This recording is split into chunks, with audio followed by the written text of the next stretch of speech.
महालक्ष्मी के कातिल का पता चल गया है। बेंगलुरु पुलिस ने कहा कि उस कातिल ने भागने से पहले अपने भाई से कहा था कि उसी ने महालक्ष्मी का कत्ल किया है। उस कातिल को पकड़ने के लिए पुलिस की टीम पश्चिम बंगाल और उड़ीसा भेजी गई है। नमस्कार दोस्तों, मैं कृष्णा सिंह आज की सच्ची घटना में आपको सुनाने जा रही हूँ। बेंगलुरु के एक सरकारी अस्पताल में महालक्ष्मी के टुकड़ों में बटी लाश को ले जाया गया।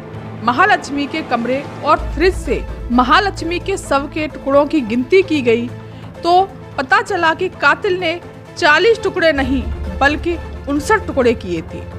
एक इंसान के इतने टुकड़े देखकर खुद मुर्दा घर के कर्मचारी भी कांप गए। कहा जाता है कि बेंगलुरु के अस्पताल में इतने टुकड़ों में बटी लाश पहले कभी नहीं आई। बताया जाता है कि महालक्ष्मी का कत्ल करीब 19 दिन पहले हुआ है। पुलिस ने महालक्ष्मी के कमरे की तलाशी की। बताया कि उस कमरे में एक ट्रॉली बैग रखा मिला है। बेंगलुरु पुलिस के सूत्रों के मुताबिक कि कातिल ने महालक्ष्मी के कत्ल के बाद लगता है इसी ट्रॉली बैग में रखकर लाश को ठिकाने लगाना चाहता था। क्योंकि ये इलाका काफी भीड़ भाड़ वाला है, इसलिए कातिल को लाश को ठिकाने लगाने का मौका नहीं मिल पाया।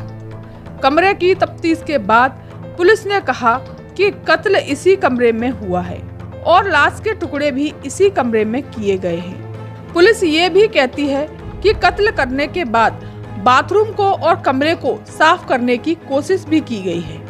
पोस्टमार्टम के बाद टुकड़ों में बटी लाश को महालक्ष्मी के घर वालों को सौंप दिया गया और बेंगलुरु में ही उसका अंतिम संस्कार कर दिया गया। पुलिस के बड़े सूत्रों से पता चला है कि कातिल का परिवार मुंबई में रहता है और उसी कातिल के भाई तक पुलिस पहुंच जाती है और कातिल के भाई ने पुलिस को बताया कि महालक्ष्मी के कत्ल के बाद उसने बताया था कि मैंने महालक्ष्मी की हत्या कर दी। भाई की गवाही के बाद बेंगलुरु पुलिस को सीसीटीवी कैमरे से भी सबूत और सुराग मिल गए हैं। जहां महालक्ष्मी रहा करती थी, आने जाने वाले रास्ते में कुछ जगहों पर सीसीटीवी कैमरे लगे हुए थे। उन कैमरों में कातिल की पहचान हो चुकी है। बेंगलुरु पुलिस ने कई प्रदेशों में अलग अलग पुलिस की टीम भेज दी है। अब तक पता चला है कि महालक्ष्मी का कातिल भी हेयर ड्रेसर है, जो कि महालक्ष्मी भी उसी में काम किया करती थी। उस कातिल से अच्छी दोस्ती थी।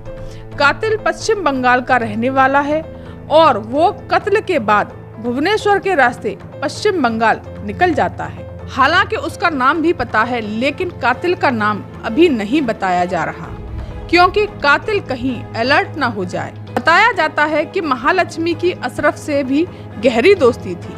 महालक्ष्मी के पति ने अशरफ पर भी इल्जाम लगाया था कि मेरी पत्नी और अशरफ का अफेयर है। तभी पुलिस ने अशरफ के बारे में पता लगाया। वो बेंगलुरु में ही था और अपने काम पर ही था।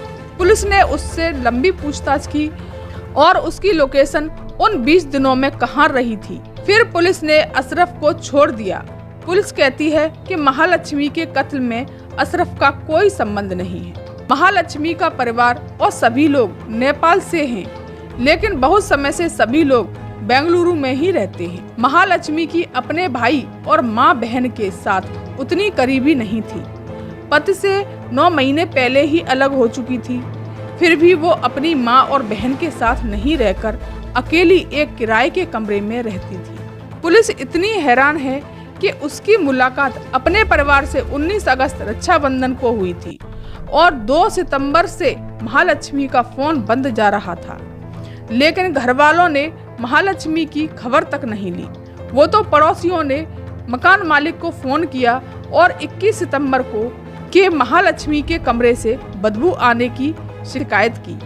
तब जाकर मकान मालिक ने महालक्ष्मी की मां को फोन लगाया और कहा कि आपकी बेटी के कमरे से कुछ अजीब सी बदबू आ रही है। तब जाकर महालक्ष्मी के कमरे की और फ्रिज की सच्चाई सामने आई। कर्नाटक के गृह मंत्री ने भी कहा कि महालक्ष्मी के कातिल का पता चल गया है। बस उसकी गिरफ्तारी के बाद पता चल जाएगा कि आखिर इतनी बेरहमी से कत्ल क्यों किया। बाकी सारी सच्चाई सामने आ जाएगी। इसी घटना के बारे में और जानने के लिए बने रहिए हमारे साथ। मेरा इस घटना को सुनाने का उद्देश्य किसी का दिल दुखाना, किसी को चोट पहुंचाना नहीं है, बल्कि जागरूक करना है। जय हिंद, जय भारत। धन्यवाद।